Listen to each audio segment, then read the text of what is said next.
This video is going to take you through the lesson for systems of inequalities, and at the time of this recording, this is an independent lesson to be completed on your own, so at least at the time that I'm recording it, that is the intent for this lesson. I made a couple of changes to the way that I am formatting this based off of how the previous lesson that I recorded worked when I tried to upload it into Formative and so forth. So hopefully this is a little bit easier to navigate, always trying to get better at what we do. I'll also see if I can make it through it without clicking through a slide and having to backtrack. As before in the previous lesson, I have like a notebook here with all of my notes on the problems and such. So if you see me looking over to the side, it's just so I can stay on track with what I had planned to cover in this video.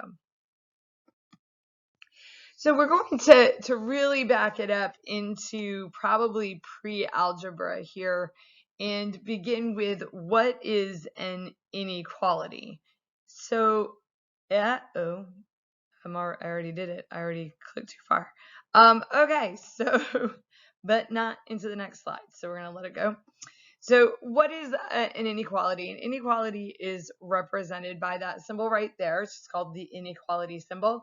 And we tend to read it more than one way. We'll either read it as less than or as greater than, depending on which direction we're reading over it. So if you read over it in this direction, where you hit the pointy end first, so to speak. So you would read it as less than. If you're reading over it in this direction where you encounter the open mouth first, then you'd read it as greater than. But it's really just one symbol. So in any comparison between two number values, one of them is greater and one of them is less.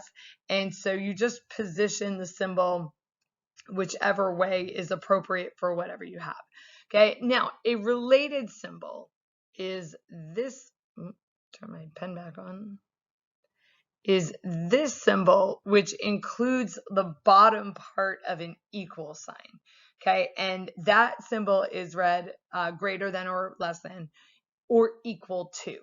Okay, and so it opens up the possibility that, sorry, it's a cat over there, that the quantities could be equal as well. Okay, and it's or equal to, so it could be, like in this case, less than, or it could also be equal to, and both would make it true. So for example, we have the number 7, which is, you pick the number 7. So it says x is less than 7.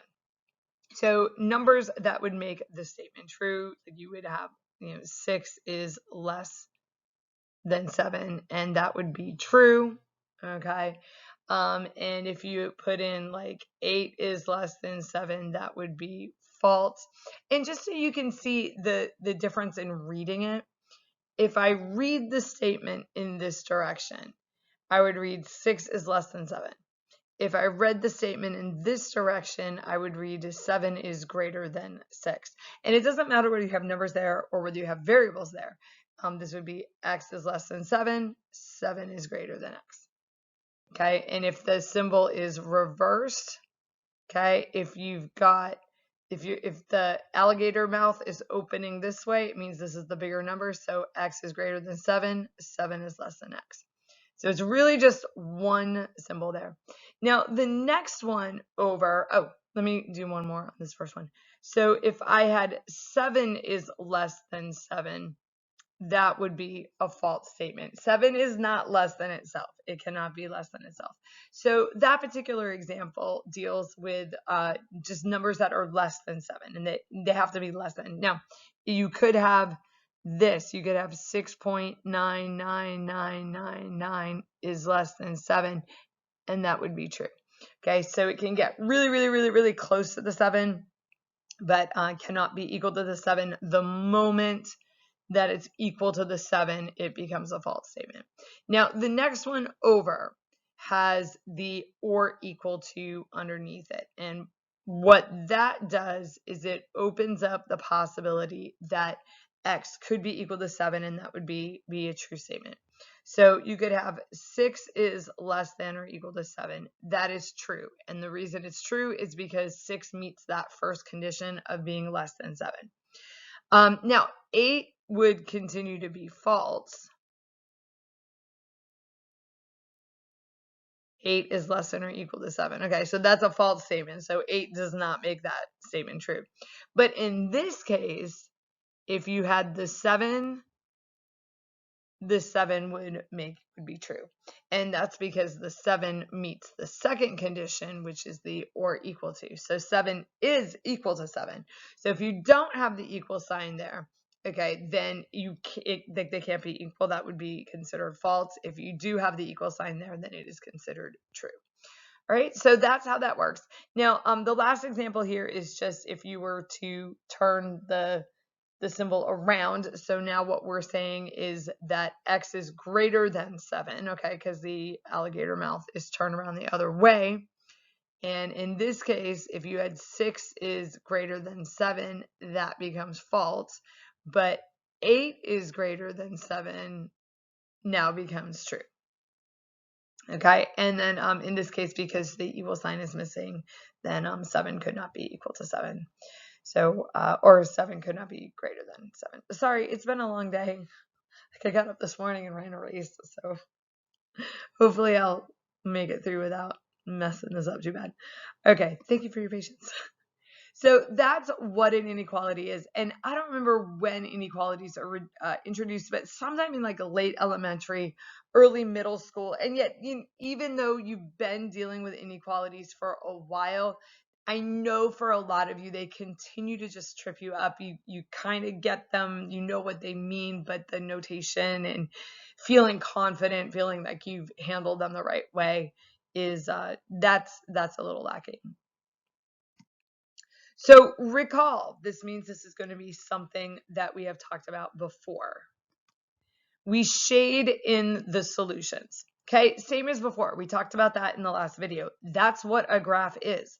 That's all a graph has ever been. A graph is simply putting dots and shading in whatever the solutions are.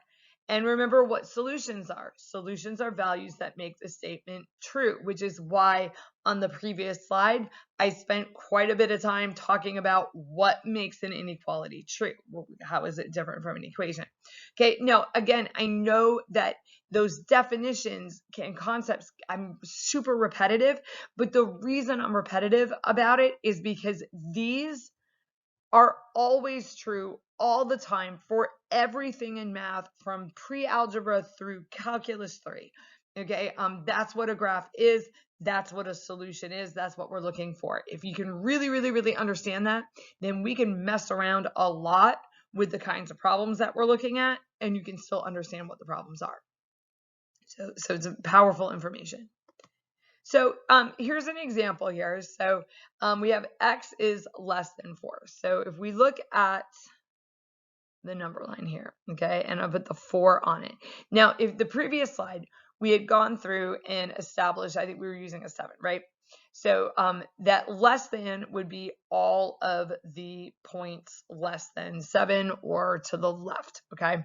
And so 3 is less than 4, 2 is less than 4, 1 is less than 4, 0, -1, okay, and so forth. And we could go all the way up to say like 3.99999. But as soon as we get to the 4 is false, okay? So what we have here is we have a situation where we are shading everything to the left, but the moment I get to the 4, it has to be unshaded because it's not a solution. We shade the solutions, and 4 is not a solution to x is less than 4. So the way that we represent that on the number line is we put what's called an open circle, and then we kind of color everything. We just kind of shade it in. But what we're doing when we're shading it in is we're recognizing this is all the points. It's not just 3 and 2 and 1. It's also 1.75. Okay, it's all your decimals. It's all your fractions. And we put the dot there because the dot marks the end point. And we don't want to accidentally think that the end point is 3.9. Not if it's 4. Okay, and so we put the dot there, but we deliberately leave the dot unshaded. Okay, in other words, we have to put the boundary in. We have to show that there is a boundary between what is shaded and what is unshaded. But in this particular problem, the boundary itself is not true. 4 is not less than 4. And so you got to be careful not to shade the boundary in. Now on the next one over here, the difference is it's less than or equal to, okay? And so the principle is the same. Everything that is less than 4 makes that inequality true. But now 4 also makes the inequality true because 4 is equal to 4. So we still need to mark the boundary, but this time we shade in the boundary. Not because it's some random rule that you just like, oh, if there's a line under it, then I should shade it. Like, that's not why we shade it, okay? We shade it because what we're shading is the solutions. Solutions are what make the statement true. And if you have an equal to, then 4 is equal to 4, which is true. And therefore, it is a solution and it must be shaded. Over here, 4 is not less than 4. So it is not a solution and cannot be shaded. So it's not like a rule that somebody said, when you see the line under this, make sure you shade it in. It goes back to these concepts and what a graph even is. Okay, so we shade the solutions. The solutions are what make it true. And then in both of these, we need to mark that boundary. We just need to indicate, is the boundary included or is the boundary not included? So this was just a little thing like consider. Consider the true false value if x is equal to 3 or if x is equal to 5. So if you were to plug in x is equal to 3, you would have 3 is less than 4, which is true. And I want you to know 3 is over here somewhere. 3 is shaded. Okay. If you have 5, then you would have 5 is less than 4, which is false. And if you look at where 5 is, you can see that 5 is not shaded over there. Okay, there's no shading. And that's how and why they get shaded in. Okay, there are numbers that make it true. Those get shaded. Numbers that don't make it true, those do not shade it.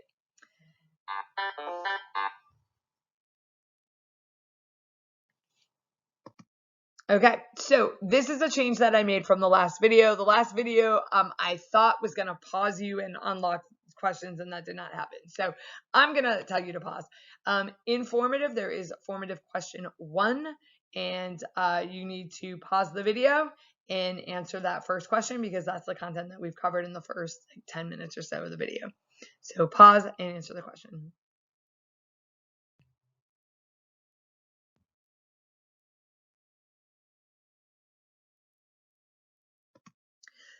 All right, so this is when I am likely to have stuff go wrong and click into the wrong slides. But now I'm going to start this refrain on many of the slides coming up. Math is consistent, which is why we do not focus on little shortcuts that get us answers. We want to focus on the definitions, the principles, the key ideas, because those are the things that are going to go from one lesson to the next lesson. They're going to follow you from unit 1 to unit 2 to unit 3, and they're going to follow you from algebra 1 to algebra 2 to calculus, okay? Now, here's the deal. Math is consistent. Definitions don't change. So what works in one dimension also works in 2 dimensions. One dimension is the number line. It's what we just did. It's a nice, simple place to start. 2 dimensions is the XY plane. Okay, and we start off with that 1 dimension to get the idea down. But once you get the idea also works in the XY plane. I have to check that.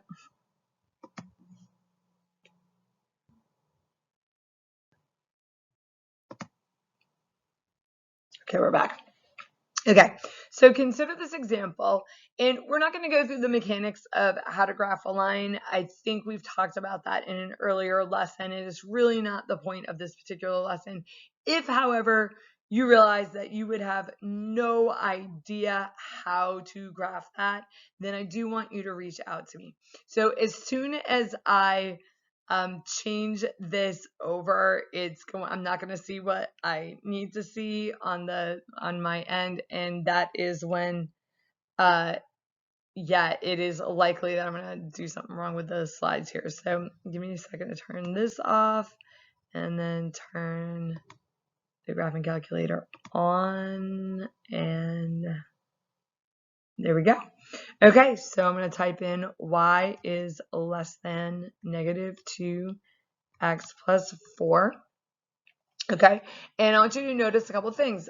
As with a line, we have half of it shaded and half of it not shaded. So just like with the number line, you have half the number line is shaded, half the number line is not shaded, and you have a boundary. And on the number line, that boundary is just a point. When you're looking at the XY plane, you have the same deal. You've got half of it shaded, half of it not shaded, and you have a boundary. But instead of the boundary being a point, the boundary is a line.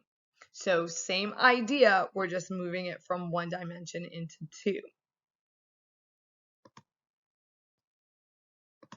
So over here on the left, I have considered these points. Now I'm going to kind of scroll all over the place, and I have a lot of points there because I really want to drive the point home.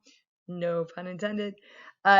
So I am going to erase some of the work. I'm going to do the work, and then I'm going to erase it. So if you need to see it, pause the video and make sure that you copy it down, especially knowing that you have some more questions in formative coming up. So consider these points. We're going to start with that point 1, negative 3. Okay, 1, negative 3. So x is equal to 1, y is equal to negative 3. So coming over here, we plug in negative 3 for y is less than negative 2 times 1 plus 4. Okay, negative 2 times 1 is negative 2. And negative 2 plus 4 is 2.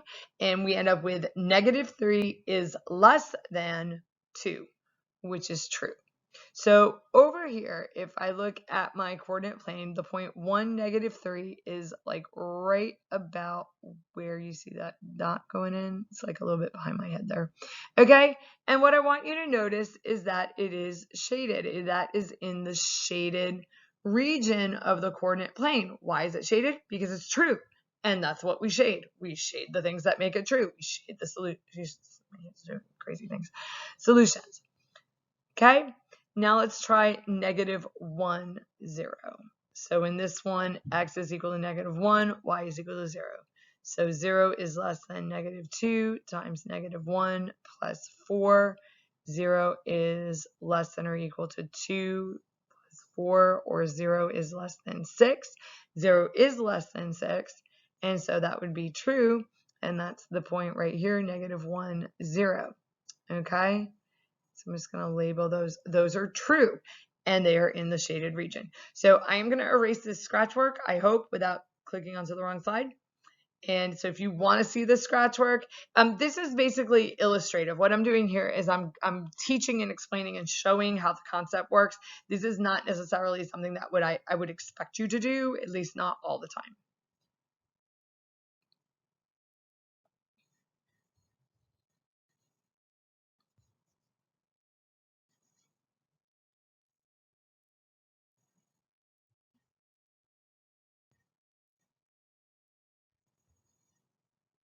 All right. So now we're going to look at the point 1, 7. Okay, so x is 1, y is 7, and we plug it in. Negative 2, y is 7, so negative 2 times 1 plus 4. 7 is less than negative 2 plus 4. 7 is less than 2. Well, 7 is not less than 2. That is false. And according to what we know about what do we shade and what do we not shade, that should not be shaded. So the point 7, 2, no, 1, 7, sorry, 7, 2, I was looking at that. 1, 7, 1 is right up here, okay? That one was false, and that one is not shaded because we don't shade stuff that's false. The second one, or the next one here, is the point 0, 6. And so we plug in 6 for y. We plug in 0 for x. Well, -2 times 0 is 0, and 0 plus 4 is 4, and we end up with 6 is less than 4, which is false. And so the point 0, 6, which is right there, is also false. And what you want to really notice is that it is not shaded, because we shade the things that are true and we don't shade the things that are false. Now that brings us to our last one. If you want to pause and copy this work over, copy the diagram, whatever you need to do. Okay, pause the video at this time because I am about to erase it.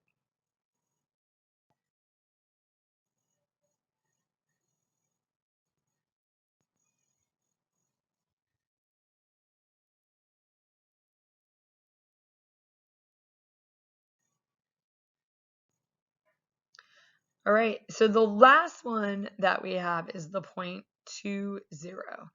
And so x is 2, y is 0, so we'll plug in a 0 for the y, and then we'll plug in 2 for the x, and we get 0. This is -4 plus 4, and we get 0 is less than 0, which is false. 0 cannot be less than itself. So let's go find that point. That point, is right here. Okay. And I want you to note it is on the line, but it is false. So take a close look at that line. Okay, because the line was false, and you'll notice that the line is dashed. I always say dashed. Most of my students say dotted. It doesn't matter. I just have always said a dashed line, but it's a dashed line. Now, the reason it is dashed, is exactly the same reason that we have that open circle on the number line. We have to have the boundary. Okay, if I look at the way this graph works, all of the points over here are true, all of the points over here are false, and the line, -2x plus 4, is the boundary between them. We have to put the boundary in there. But in this case, the boundary is not included. And so just like we need that open circle, we need to find a way to make like an open line. And the way we do that is we draw the line. But we don't shade the line in. So the way we do that is we make it dashed. Okay, so that's how that works. Now, I know you have done this before. I know you've covered it before. I also know that there's often a lot of mechanicalness about it, where it's, let me just get the right graph on there, but we don't really know why pieces of it are shaded and pieces of it aren't. Now, there are some shortcuts that you might have been taught, okay? So if you see a less than, shade under the line. If you see a greater than, shade above the line. Yes, those shortcuts absolutely work, but they're really only valuable if you understand why they work, okay? And not just trying to generate a good graph. All right, so. All right, so the principles that work for lines also work for other functions. So consider this function. Y is greater than or equal to x squared plus 4x minus 5. I am looking for, I need to actually pause the video. I need to pause the recording.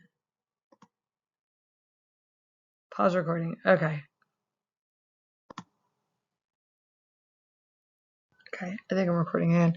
I apologize for that. I do have like some text messages coming in that I do need to I have to look at them, and it is a Saturday, so it's not like yeah, anyway, sorry about that. It's probably gonna happen again too. So okay, so reminding us, math is consistent. The principles that work for lines also work for other functions. So the whole idea of you have like a shaded piece and you have an unshaded piece, you've got the boundary, and that you're coloring in the points that make the inequality true, are going to work no matter what.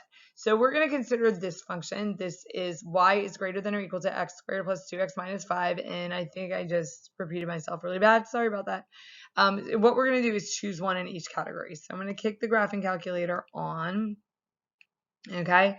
And I need the greater than or equal to, and I think I need to open this up for that. Yep.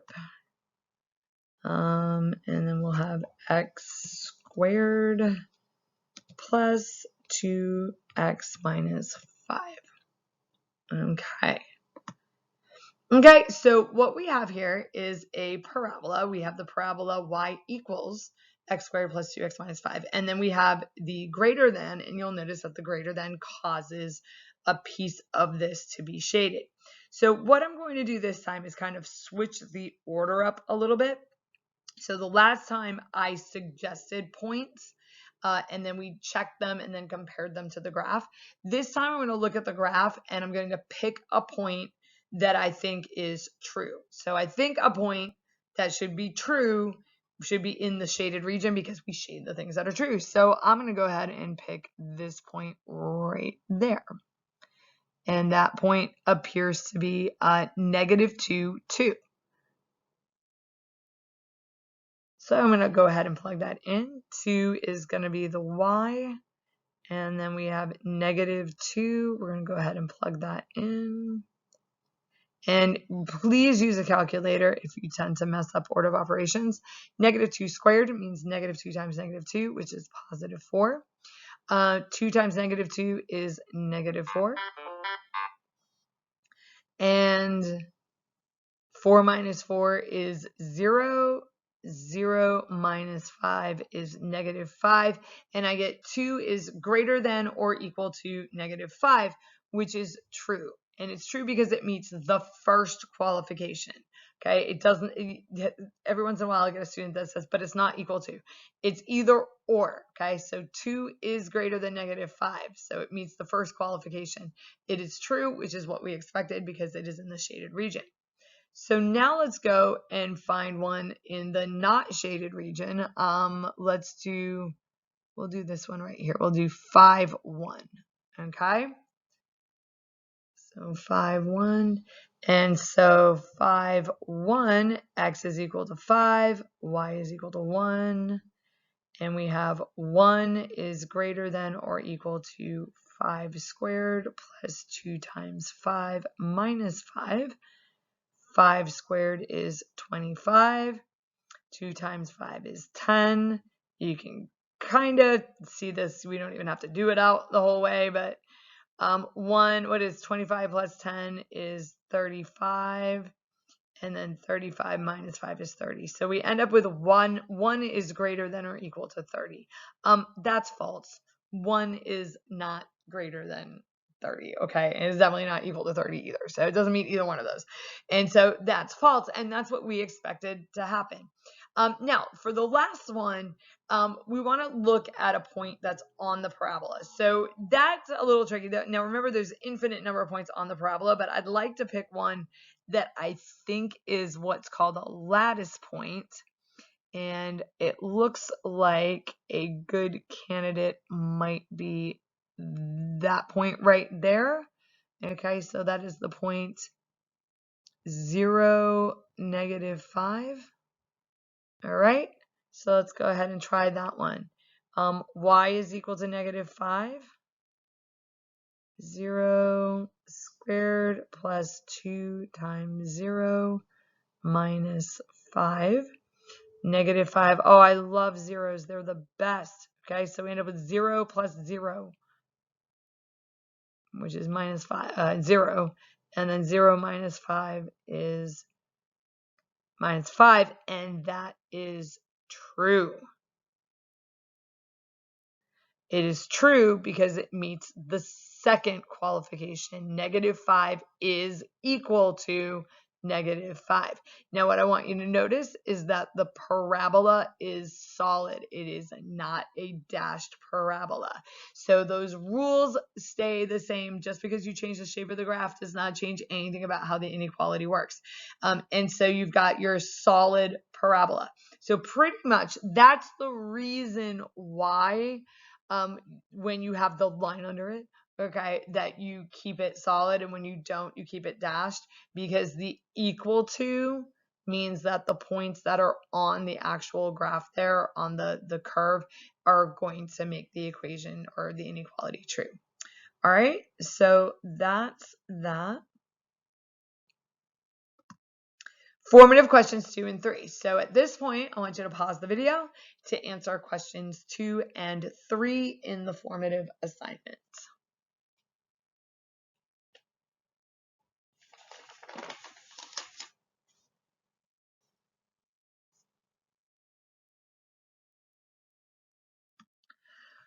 Math is consistent. I don't know how many slides I've put it on. I think this is at least the third or the fourth one. Okay, math is consistent. Really, really trying to drive that home. It is not random. It is not up in the air. We do not make up rules and disregard rules. Everything comes from somewhere. And it's why some people really love math, because it's reliable and it's consistent. And if you've got a life that is chaotic and it's like haywire everywhere, sometimes there's a certain amount of reliability in the math that people really appreciate, because it is consistent. Once you got it, you got it. It's not changing around on you.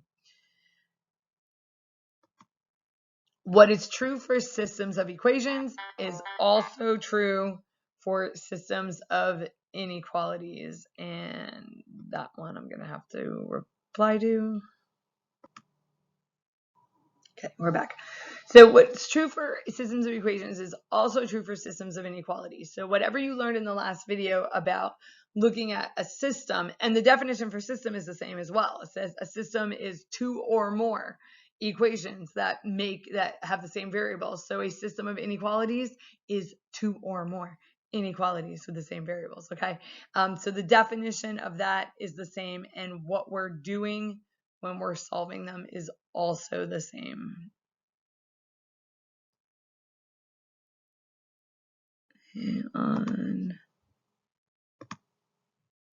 There we go.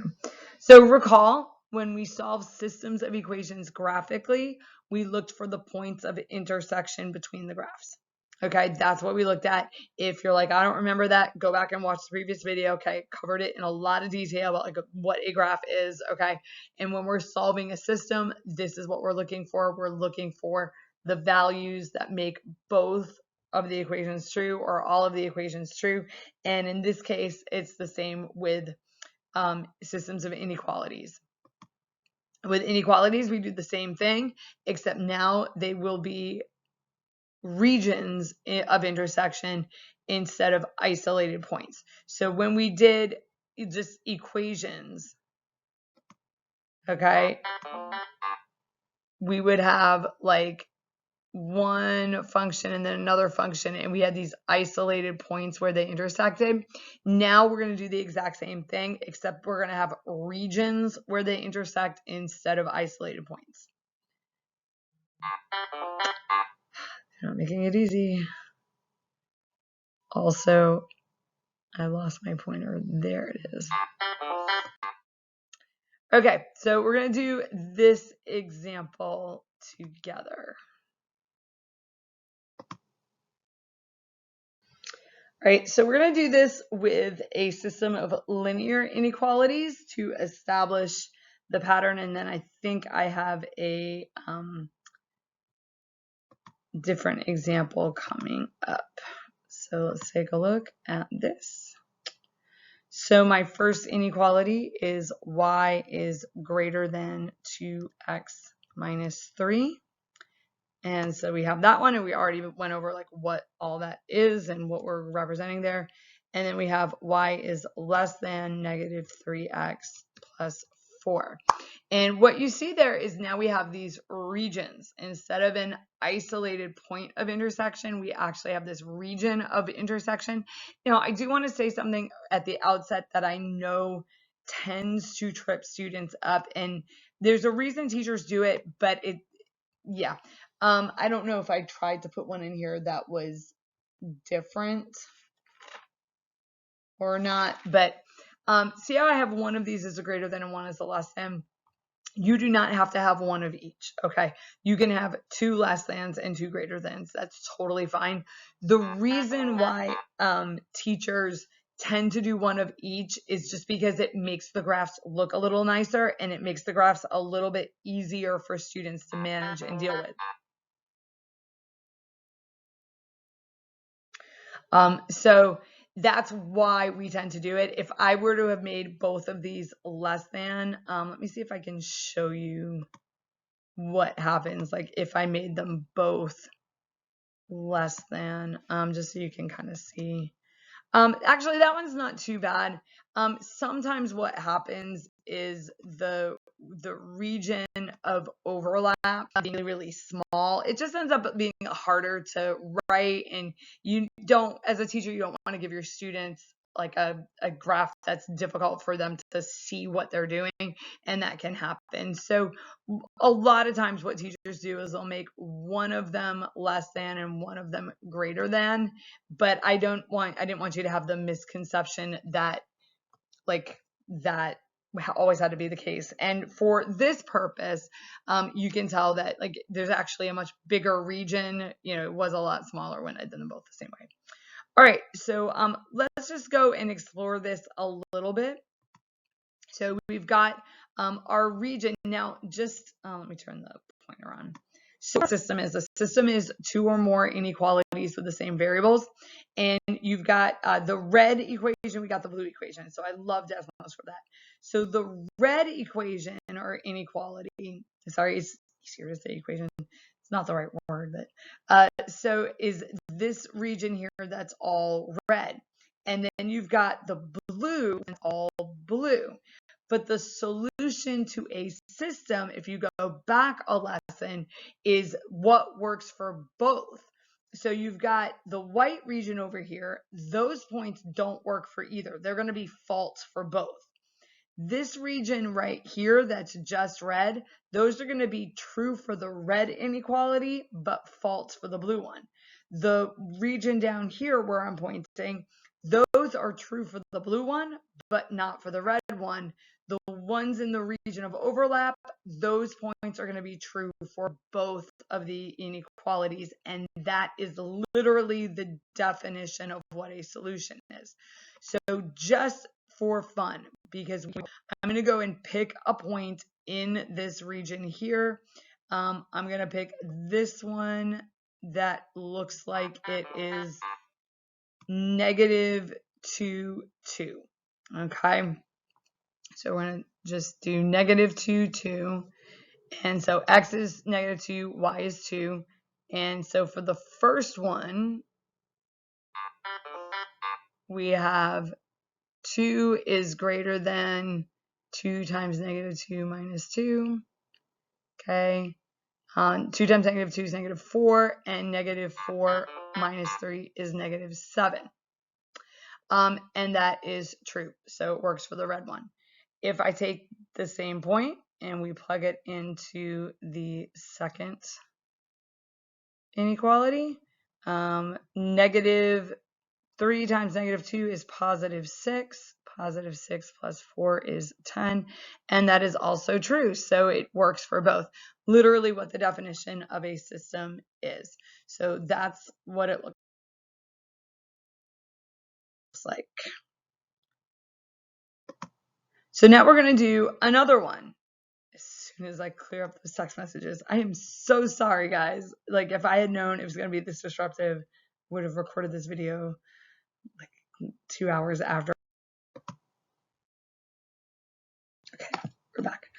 All right, so let me turn off my pen so I can activate the graphing calculator. So remember, math is consistent. So 4th, 5th slide that we've said that, I have lost count. Math is consistent. So what is true for lines is true for other functions. So once you know how this works, you should be able to translate it over to all different kinds of things because those rules don't change. So we'll start with y is less than 2x minus 4. Okay. And now my other one is y is greater than or equal to 2x squared minus 3x minus 6. All right, let's clear out a little bit more of that. Okay, and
okay, I know the audio went out for a little bit.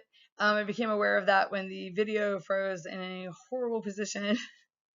I know from feedback that you guys have given me that that means that the audio is gone too, and we're so close to the end. So yeah, in fact, we're like right at the end. I figured, yeah, we're probably okay. So what are some applications of systems of inequalities? This I do want the audio for, so I'm glad the stupid thing errored and let me reboot.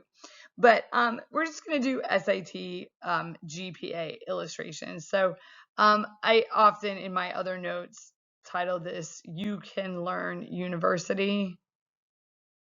Okay, you can learn you, and they require a GPA greater than or equal to 2.5 and a math SAT, we'll just say a math SAT of greater than or equal to 450.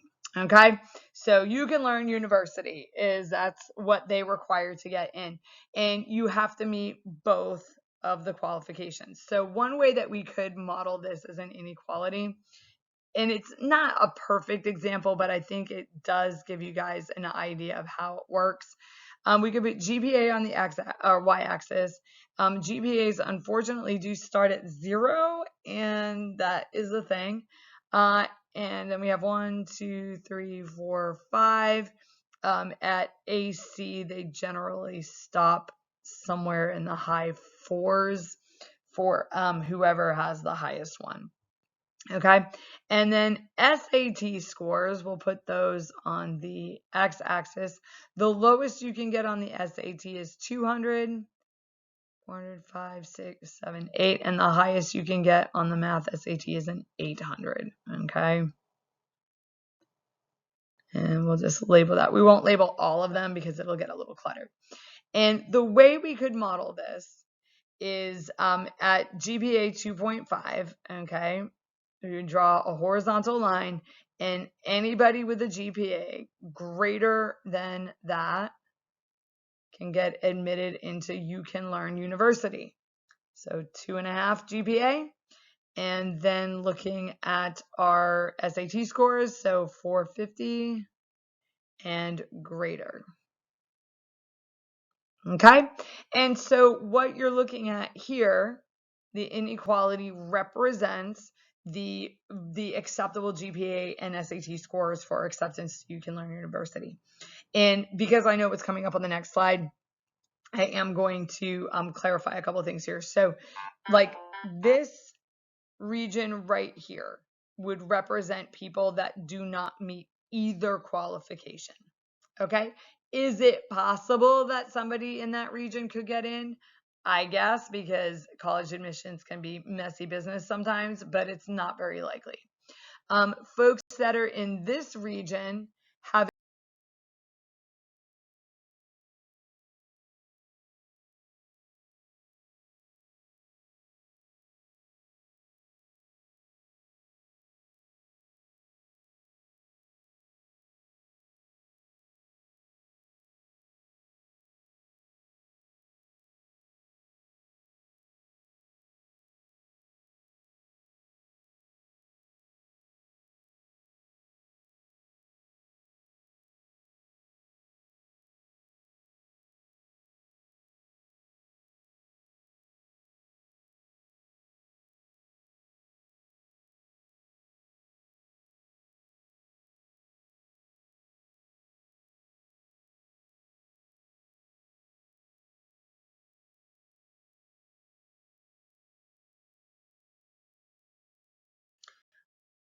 Okay, so what was on that last slide was just what each region represented, and that's going to come to bear here. And I'm looking at myself the way that I wanted it to go. So a few final thoughts. Typically, systems of inequalities is done only by graphing, okay? There's no equation that you solve. You only do this by graphing, whether you are the person doing the graphing or whether you're using a graphing utility, okay? The purpose of systems of inequalities is to visualize the solution. It's not to make pretty colored graphs, okay? It is to visualize a picture, and in real life, why would you do that? Maybe to find a pattern or to make a comparison. Okay, so you're looking for some kind of pattern in like who qualifies for the university, or you're looking for just boundaries between like acceptable conditions to see whether or not maybe there even is a boundary. Maybe to make comparisons, like how many people only had this versus that, and you can actually see the size of the regions that are being graphed. Okay, so the purpose of doing it is to not make pretty color graphs. It's really to visualize what is the solution set.